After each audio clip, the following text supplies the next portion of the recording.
নমস্কার, আমি বৈশাখী। শিল্প সাহিত্য বাই বৈশাখী চ্যানেলে সকল শ্রোতা বন্ধুদের স্বাগত জানাই। আজ আপনাদের বলবো একটু ভিন্ন স্বাদের ভিন্ন আঙ্গিকের গল্প। আমি আসল চরিত্র। প্রাপ্তমনস্ক এবং প্রাপ্তবয়স্ক শ্রোতা বন্ধুদের জন্য অবশ্যই অনুরোধ করব, গল্পটি অবশ্যই প্রথম থেকে শেষ পর্যন্ত শুনবেন এবং ভালো লাগলে লাইক করবেন, কমেন্ট করবেন, আর শিল্প সাহিত্য বাই বৈশাখী চ্যানেলটি সাবস্ক্রাইব করে বেল বাটন প্রেস করে পাশে থাকতে একদম ভুলবেন না। শিল্প সাহিত্য বাই বৈশাখী এখন চলে এসেছে ইউটিউব মিউজিক পডকাস্টে। ইচ্ছে করলে আপনারা সেখান থেকেও গল্প শুনতে পারেন এবং আপনাদের ব্যক্তিগত মতামত আমার সঙ্গে শেয়ার করতে পারেন।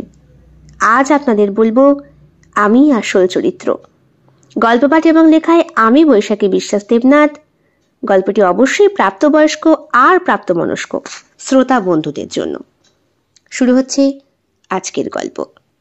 এই গল্পটি সম্পূর্ণরূপে কল্পনা প্রসূত, যদিও কিছু ক্ষেত্রে বাস্তব ঘটনার ছোঁয়া থাকতে পারে।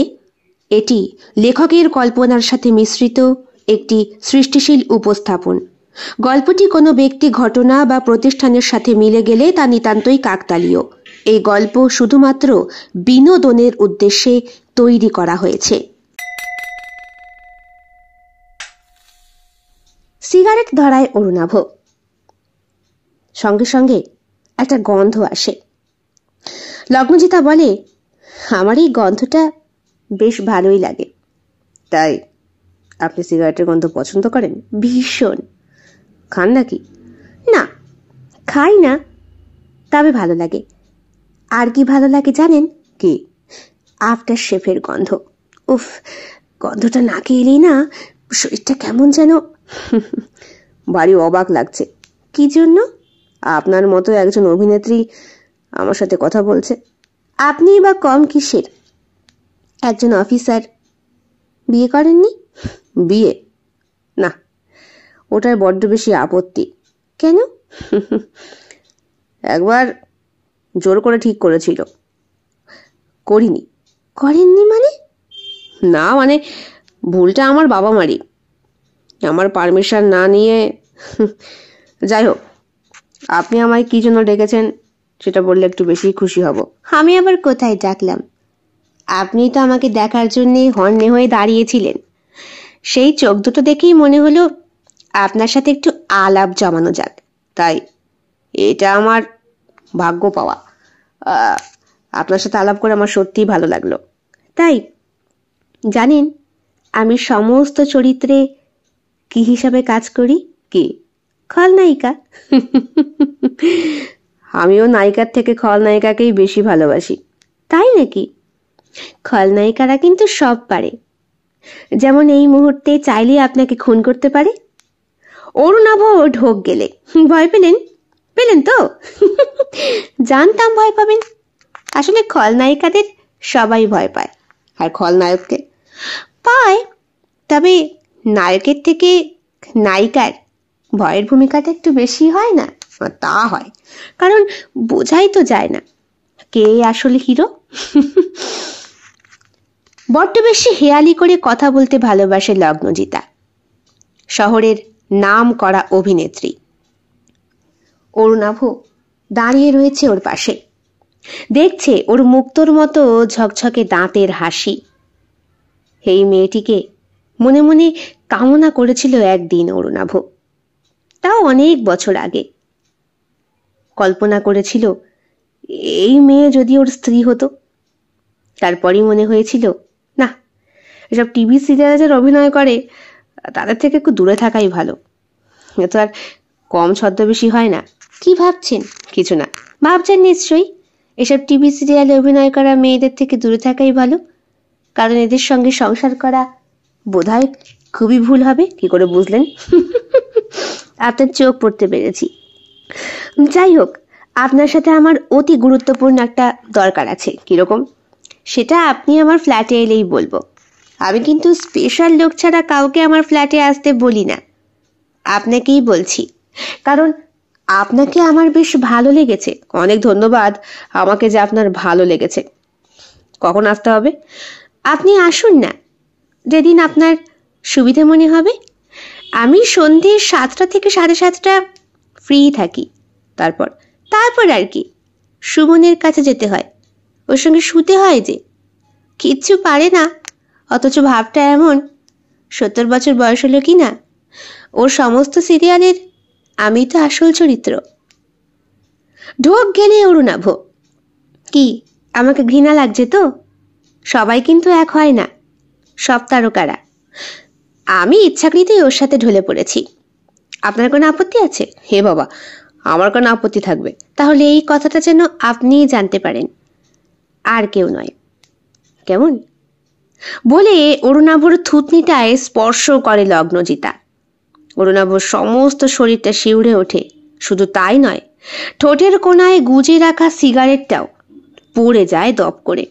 আর তা দেখে লগ্নজিতার আবার সেই মুক্ত ঝরা দাঁতের হাসি।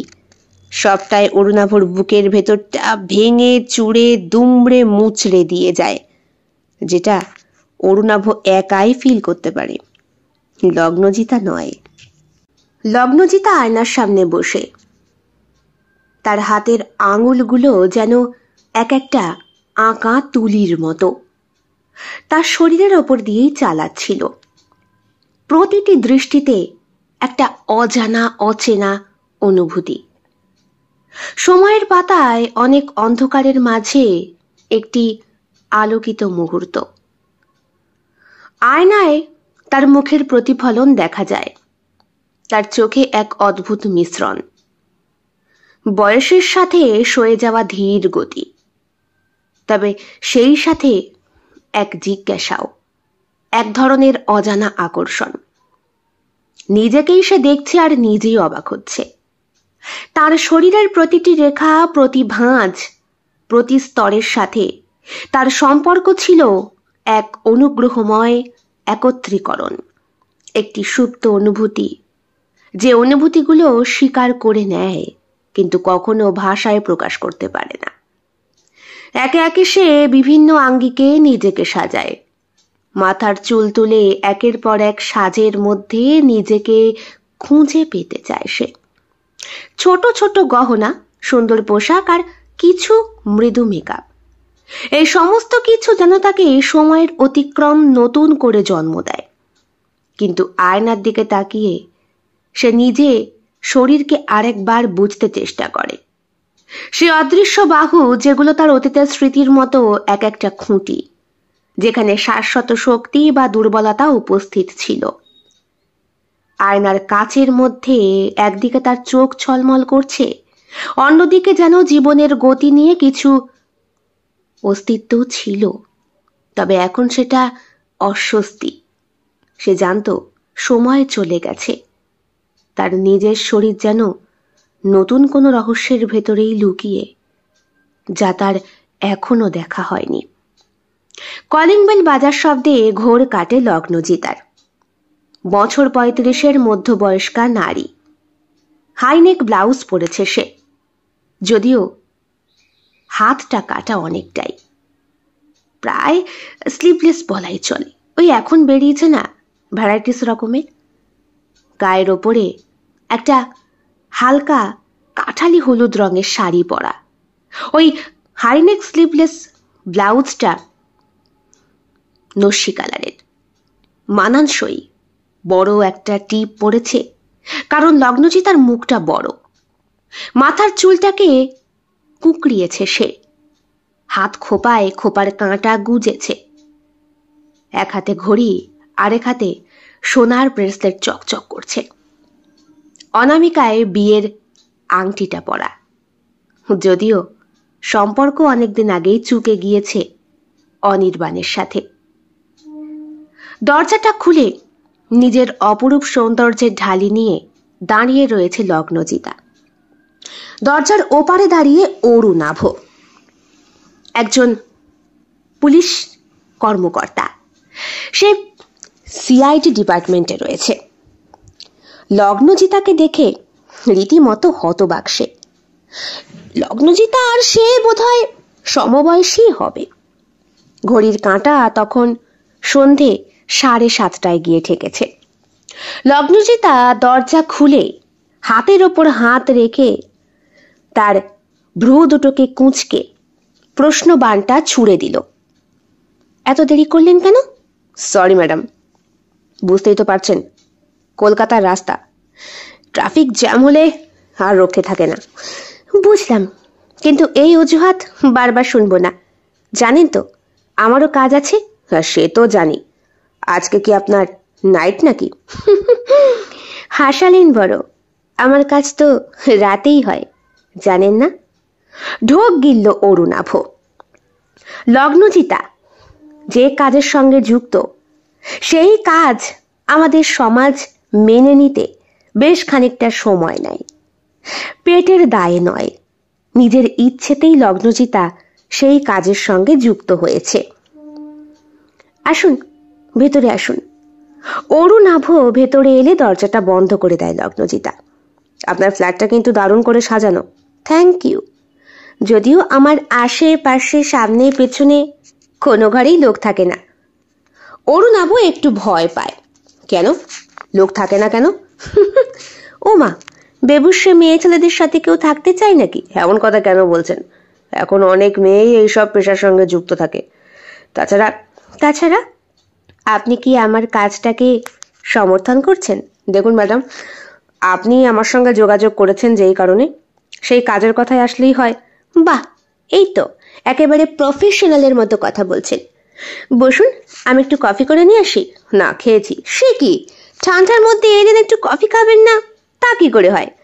আরে কফিটা খুব ভালোই বানাই। মানছি আমি একজন প্লে গার্ল, তবুও কফি খারাপ করি না। অরুণাভর মুখটা শুকিয়ে যায়। লগ্নজিতার সঙ্গে অরুণাভর আলাপ দিন 7 আগে একটা অডিটোরিয়ামে। সেখানে এই লগ্নজিতার সঙ্গে দেখা হতেই অরুণাভ বেশ অবাক দৃষ্টিতে তাকিয়েছিল। লগ্নজিতার আশেপাশে গার্ড রয়েছে। লগ্নজিতা বলেছিল, তোমরা এখন যাও তো, আর ওই লোকটিকে ডেকে নিয়ে এসো। ম্যাডাম, আপনাকে গার্ড দেওয়া আমাদের দরকার। ঠিক আছে, আমি এখন অভিনেত্রী নই, একজন সাধারণ মডেল। আর ওই লোকটি যেভাবে আমার দিকে তাকিয়ে রয়েছে, আমার ওর সাথে কথা বলা দরকার। ডেকে নিয়ে এসো। ম্যাডাম, এখানে অনেক ফ্যান রয়েছে আপনার, তাদের ছেড়ে আপনি যদি ওই লোকটির সঙ্গে। আমি সকলের সাথেই কথা বলেছি। ওই লোকটি অনেকক্ষণ ধরেই তাকিয়ে। আসলে আমাকে টিভি সিরিয়ালে দেখে তো, সামনাসামনি দেখে ঠিক বিশ্বাস করতে পারছে না। যাও, ডেকে নিয়ে এসো। আর শোনো, তোমরা কিন্তু আমার পোষা, সুতরাং আমার অর্ডার পালন করা তোমাদের কর্তব্য। সরি ম্যাডাম, যাও। গার্ডরা গিয়ে ডেকে নিয়ে এসেছিল অরুণাভকে। অরুণাভ কাঁচের ঘরের বাইরে দাঁড়িয়েছিল। লগ্নজিতা গোটা ঘরটা পরিষ্কার করে ফেলে, অর্থাৎ যারা উপস্থিত ছিল সকলকে বলে, আমার পরবর্তী ছবি কি হবে তা নিয়ে না হয় প্রডিউসারের সাথে আপনারা একটা মিটিং করে নেবেন। আর ওনার সাথে আমারও অ্যাপয়েন্টমেন্ট হয়ে গিয়েছে। 6 মাসের মধ্যেই হয়তো সেই ফিল্মটা বেরোবে। আপনারা এখন আসতে পারেন। বাইরে লগ্নজিতার বেশ সুনাম। তার সুন্দর মুখশ্রী এবং রূপের জন্য প্রডিউসার সুমন বাবু তার প্রেমে হাবুডুবু খায়।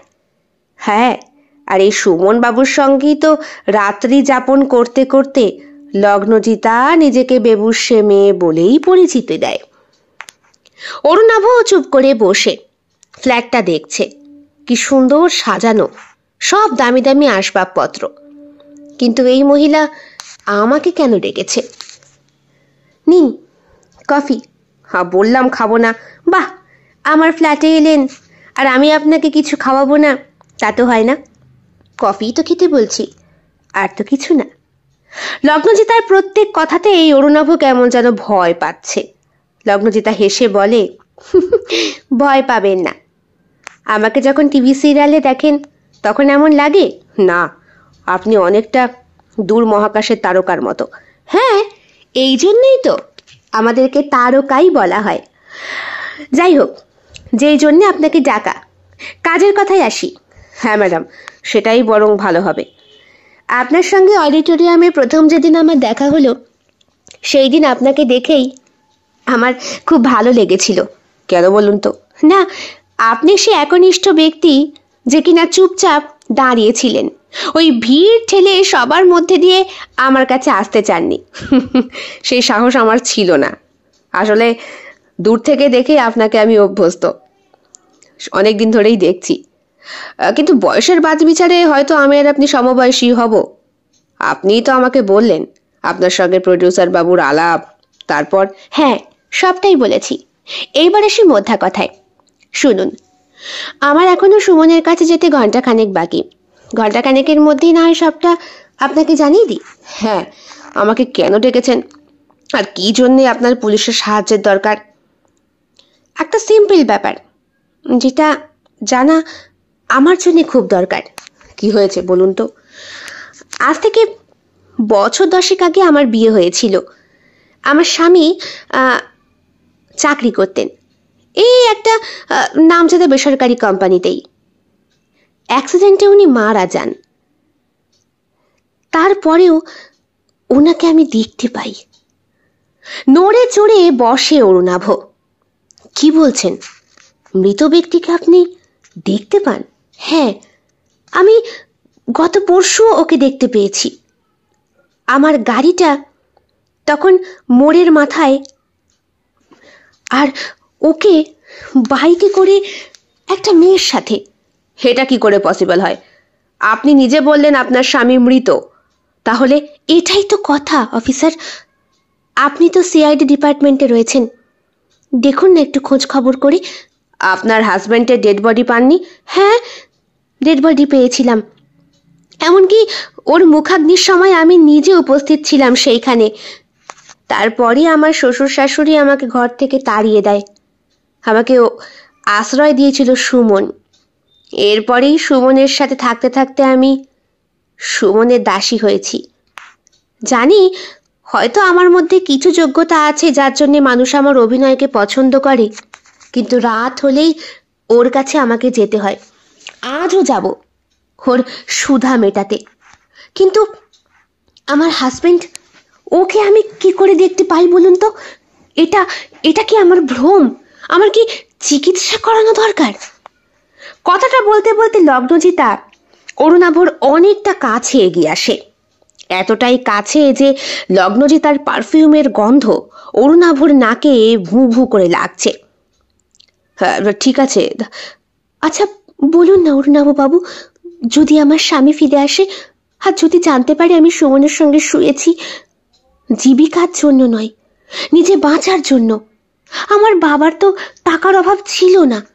অরুণাভর মৃত্যুর পরে বাবার কাছে গিয়ে আমি অনায়াসেই বাঁচতে পারতাম, কিন্তু আমার স্বাধীন চেতা মন আমাকে তা করতে দেয়নি।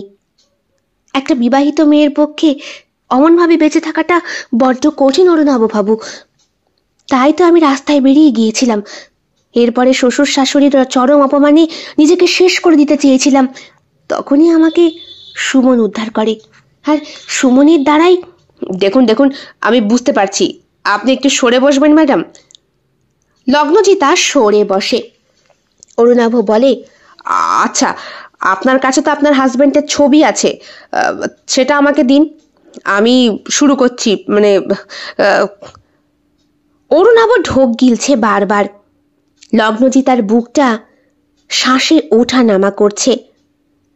শাড়ির ফাঁকে হাইনেক স্লিভলেস ব্লাউজের ভেতরে লুকিয়ে থাকা অপার্থিব দৈহিক সৌন্দর্য অরুণাভকে আকৃষ্ট করছে প্রতি পদে পদে।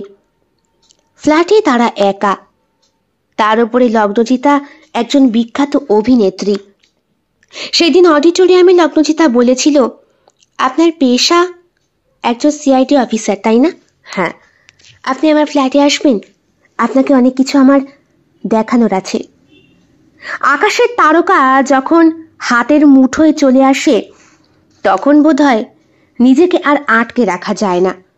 কি ব্যাপার অরুণাভ বাবু, হাঁ করে কি দেখছেন? আপনি খুব সুন্দর। আমি আপনার সমস্যা সমাধানের জন্য আপনাকে ডেকেছি, আর আপনি আমি সুন্দর কিনা তার বর্ণনা করছেন। হাসালেন। অরুণাভ নিজেকে সংযত করে, বলে, সরি ম্যাডাম। না না, ইটস ওকে, ঠিক আছে। যাই হোক, আমার বেরোনোর সময় হয়ে আসছে। আপনি এখন আসতে পারেন। অরুণাভ বুঝতে পারে লগ্নজিতা অরুণাভকে তাড়িয়ে দিতে চাইছে। আপনি তো ছবি দিলেন না আপনার হাজবেন্ডের, আমি শুরু করব কোথা থেকে? কেন?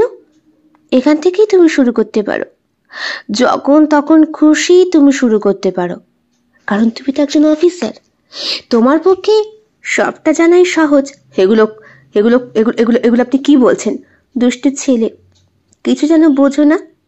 আচ্ছা অরুণাভ, যদি এমনভাবে বলি তাহলে আমার ডায়লগটা হবে না? অরুণাভ ঢোক গেলে, সুন্দর হবে। আসলে এই ডায়লগটা কিছুক্ষণ আগেই আমার মোবাইলে পাঠিয়েছে। শুটিং আছে আজকে মাঝরাতে। মাঝরাতে? হ্যাঁ, আমাদের তো এমন শুটিংই হয়।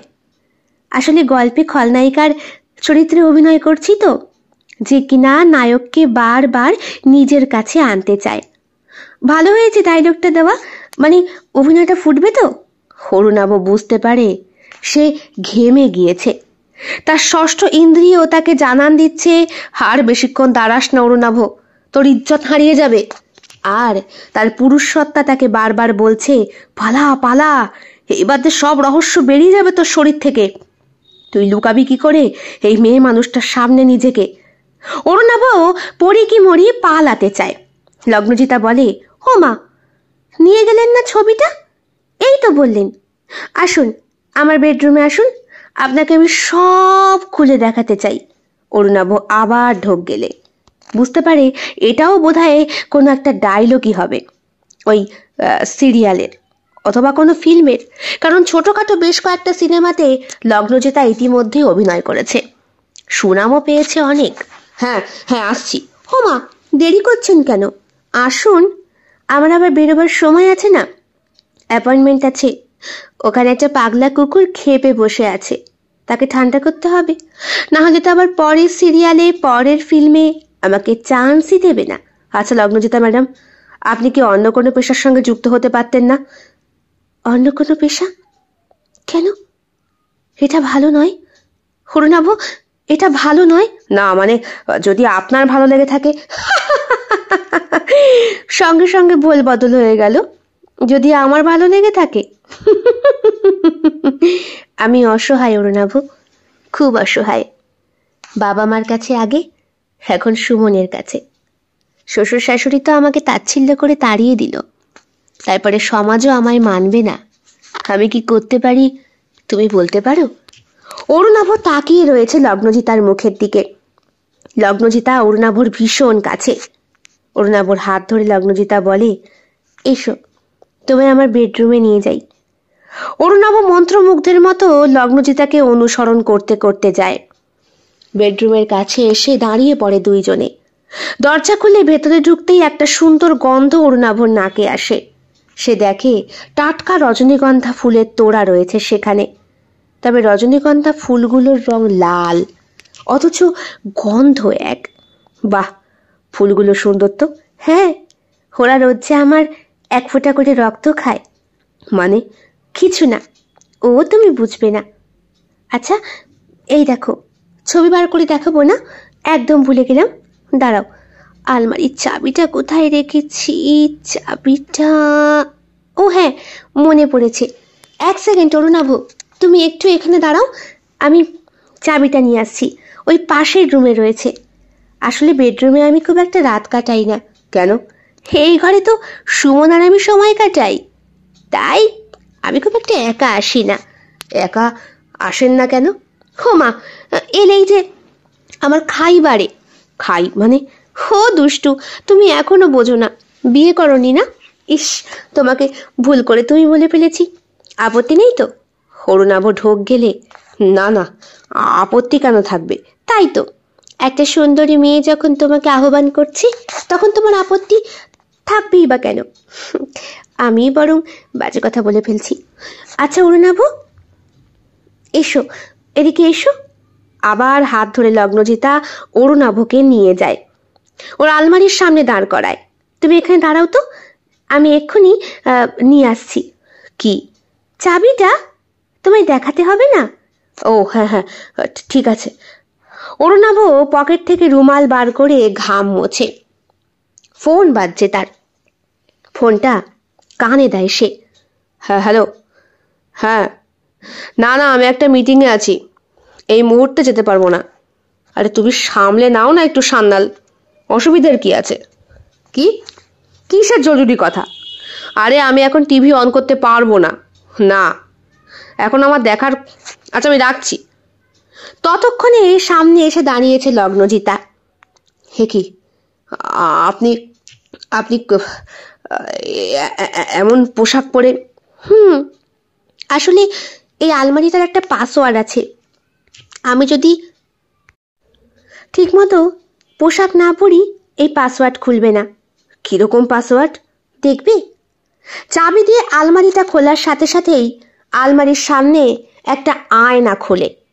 আয়নার মধ্যে লগ্নজিতার প্রতিচ্ছবি পড়তেই আয়নাটা চিচিং ফাঁকের মতো খুলে যায়। ভেতরে রয়েছে বিভিন্ন রকমের তাক, আর তাকে ভ্যারাইটিস রকমের জিনিস সাজানো। অবিস্মরণীয়ভাবে সেখানে শাড়ি বা গয়না নেই, রয়েছে আরো অন্য কিছু। অনেক পুরনো ফাইল, অনেক পুরনো দিনের সেই সোঁদা সোঁদা গন্ধ তাতে। আছে কতগুলো খাতা আর এক গুচ্ছ ছবি। সেখান থেকে ছবি বার করে দেখাতে শুরু করে লগ্নজিতা। অরুণাভ তাকিয়ে রয়েছে লগ্নজিতার দিকে।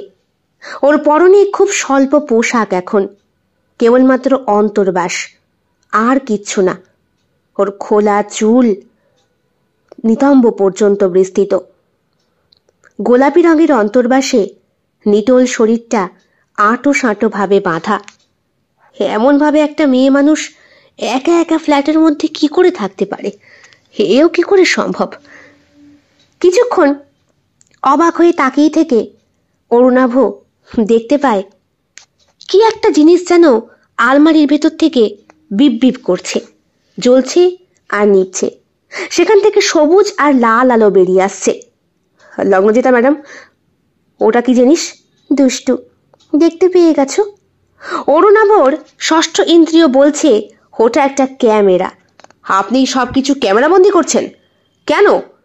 দেখুন, আপনি আমাকে নিজের বিশেষ কাজে ডেকেছেন, আর আপনার হাজবেন্ড মারা গিয়েছে, হারিয়ে গিয়েছে, এইসবের খোঁজ করতে ডেকেছেন, সেখানে ক্যামেরা কেন?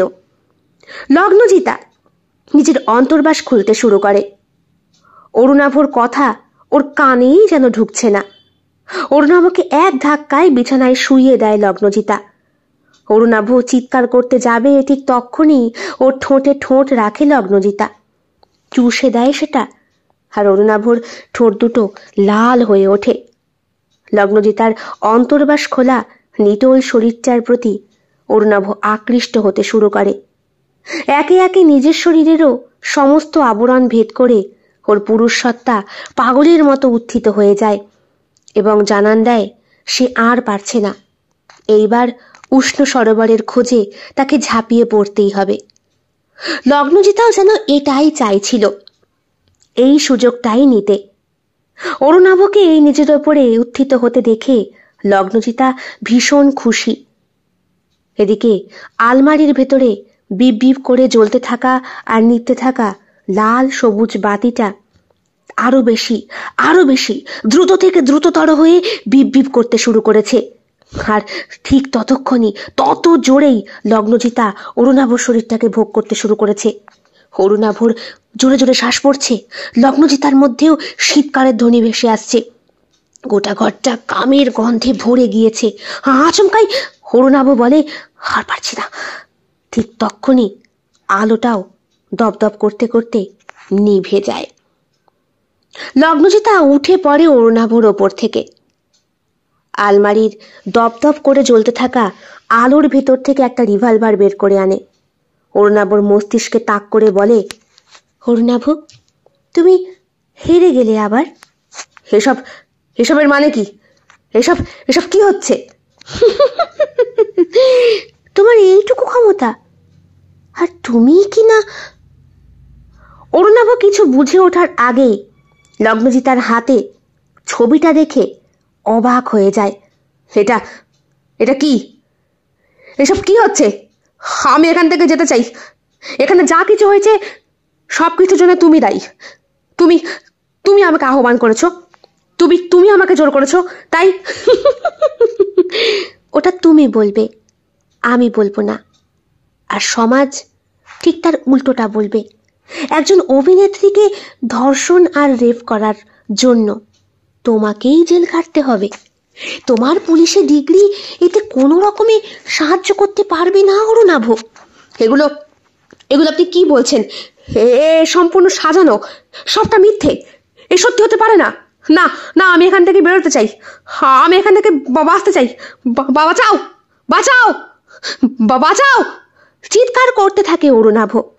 লগ্নজিতা ওর আরো কাছে এগিয়ে আসে, অন্তর্বাসটা দুহাতে তুলে নেয়, ড্রয়ার খোলে ওর খাটের পাশে রাখা ড্রেসিং টেবিলটা থেকে। সেখান থেকে ইঞ্জেকশনের সিরিঞ্জটা বার করে এনে অরুণাভর অজান্তেই ওর ঘাড়ের পেছনে ফুটিয়ে দেয় লগ্নজিতা। অরুণাভর চোখ দুটো বন্ধ হয়ে আসে এবং সে চুপচাপ শুয়ে পড়ে।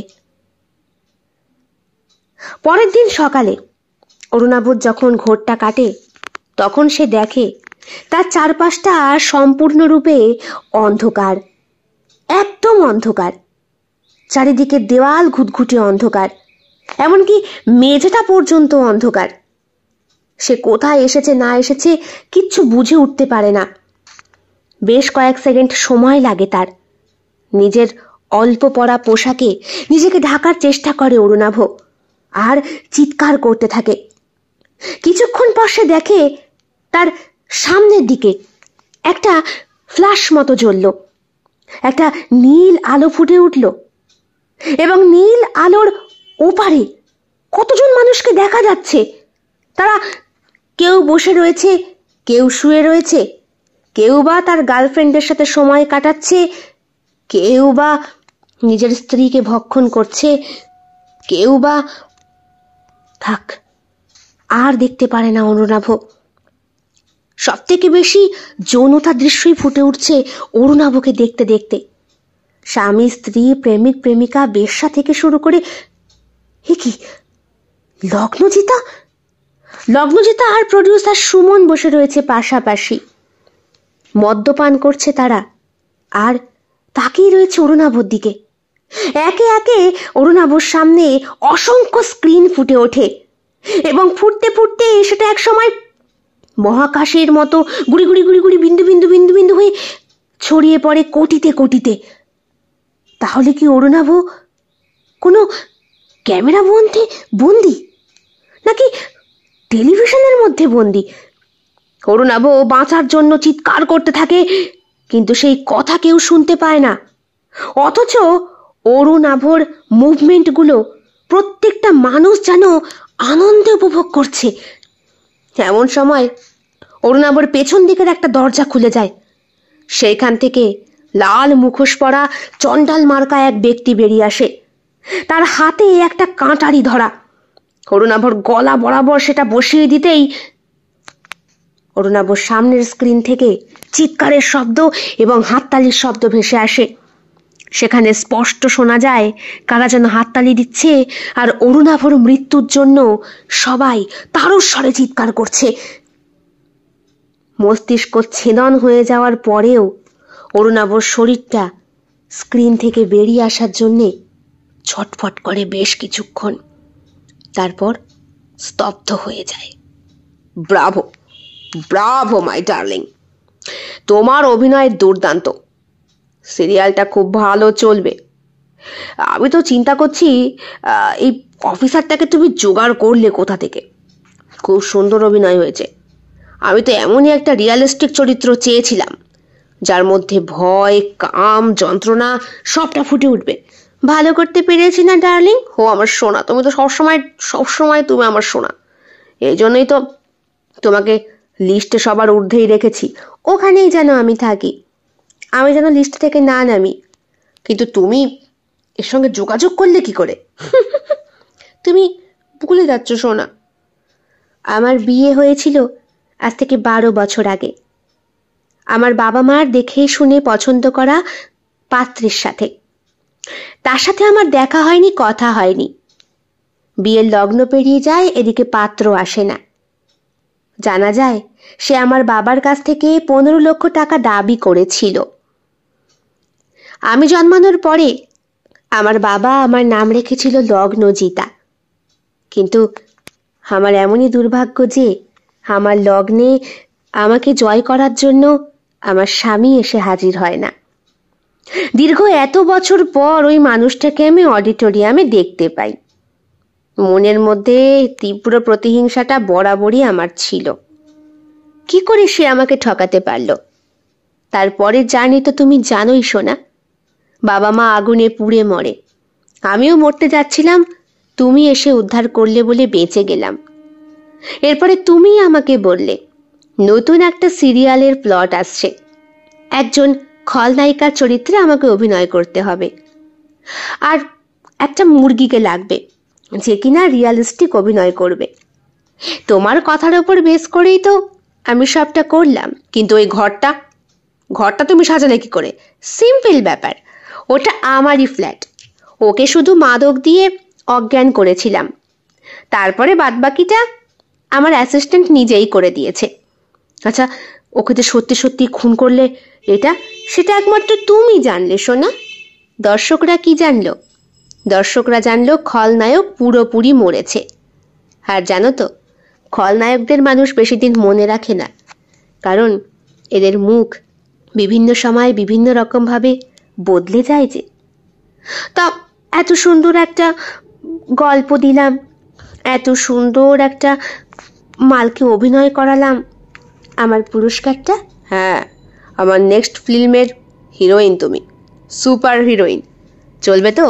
চলবে, কিন্তু আমাকে যে এখন একটু ফ্ল্যাটে যেতে হবে সোনা। এই তো এলে, এক্ষুনি? হ্যাঁ, এক্ষুনি যেতে হবে। রক্ত ছিটিয়ে পড়ে আছে না ওর, সেগুলো পরিষ্কার করতে হবে। আর যাকে দিয়ে কাজটা করালাম তার পেমেন্টটা ওটা বুঝিয়ে দিতে হবে তো। ও, একা একা যেতে পারবে তো? হ্যাঁ, গাড়ি এনেছি, অনায়াসে পারবো। এতদিন পর নিজের রক্ত ঠান্ডা হলো প্রতিশোধ তুলে। সালা, আমাকে পাঠিয়েছে ছেড়ে, ভাবা যায়? লগ্নজিতা উঠে দাঁড়ায়, পিঠে ব্যাগটা নেয়, তারপর হাঁটতে হাঁটতে এগিয়ে যায়। প্রডিউসারের ফ্ল্যাট ছেড়ে নিজের গাড়ির কাছে এসে দাঁড়ায়। ড্রাইভার ছেলেটি বসা। ম্যাডাম, আসবেন তো?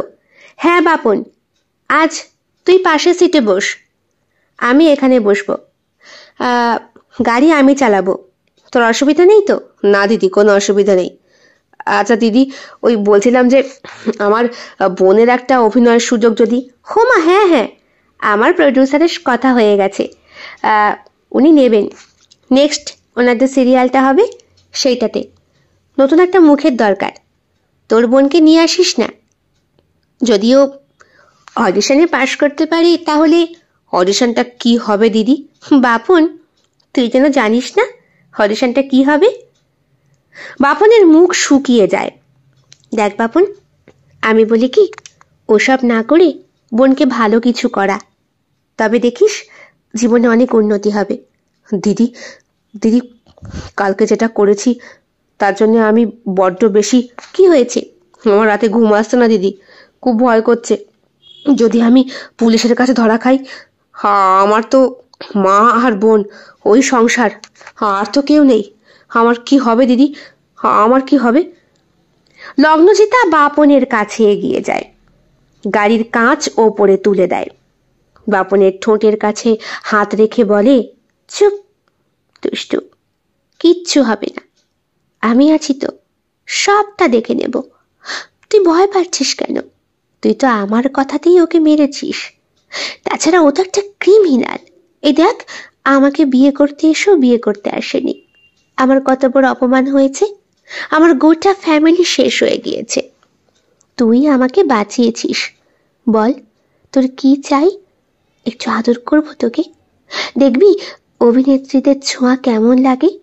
আচ্ছা, আকাশের তারারা তোর কাছে চলে এলে তোর ইচ্ছে করবে না সেই আকাশের তারাকে একটুখানি নিজের কাছে ছুঁয়ে দেখতে? বাপন ঘেমে গিয়েছে। লগ্নজিতা বাপনের ঠোঁটে ঠোঁট রাখে। কিছুক্ষণের মধ্যে গাড়িটা দুলতে শুরু করে। লগ্নজিতা ওর উপরে চড়াও হয়ে বসেছে যে। বাপনও বেশ কিছুক্ষণ থাকার পর একেবারে নুইয়ে যায়, বলে, আর পারছি না আমি ম্যাডাম, আর পারছি না। ঠিক তখনই বাপনের মাথার পেছনে একটা ছুচালো জিনিস ওর মস্তিষ্কটাকে এফোড় ওফোর করে দিয়ে বেরিয়ে যায়। লগ্নজিতা ও শরীরের ওপর থেকে নামে, বাপনের দেহটাকে আস্তাকুড়ের মধ্যে ছুঁড়ে ফেলে দিয়ে গাড়ি চালিয়ে বেরিয়ে আসে লগ্নজিতা। আমার পেছনে স্পাই লাগিয়েছিল। সুমন, তোমারও দিন শেষ।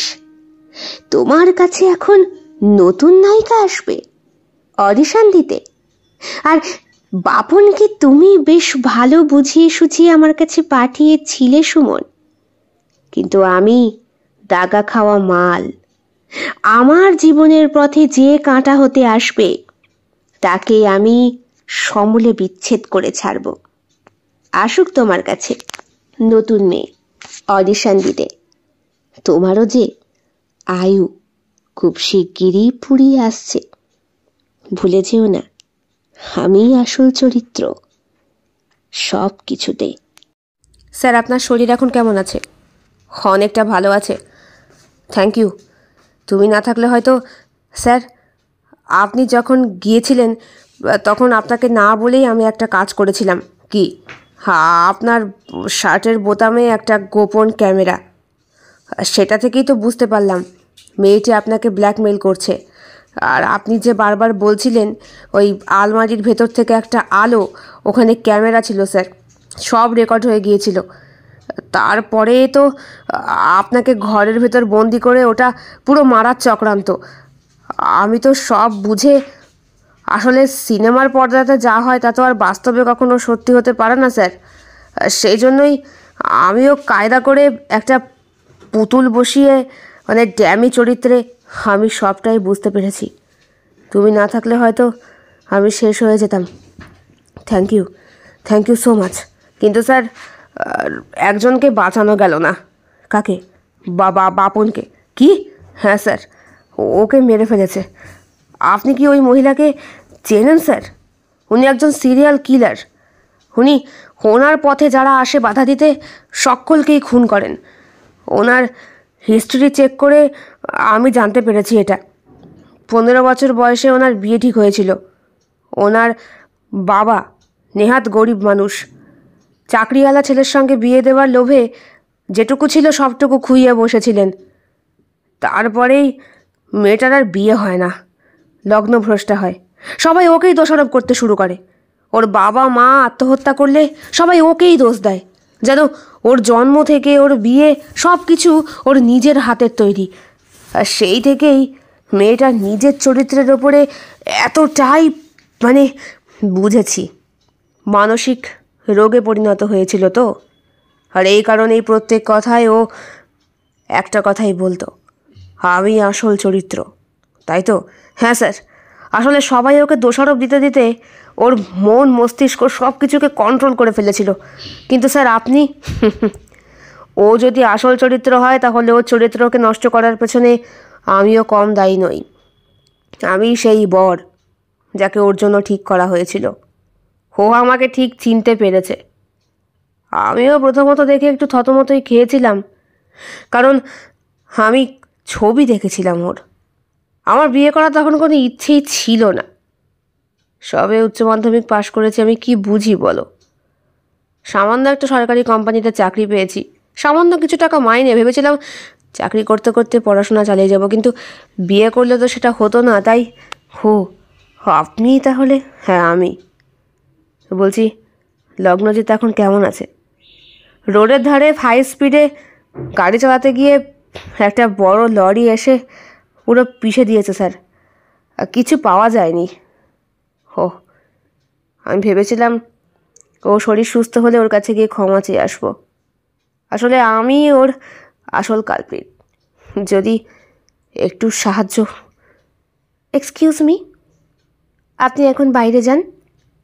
পেশেন্টের, বুঝতেই পাচ্ছেন, চোট লেগেছে, সেগুলো পরিষ্কার করতে হবে।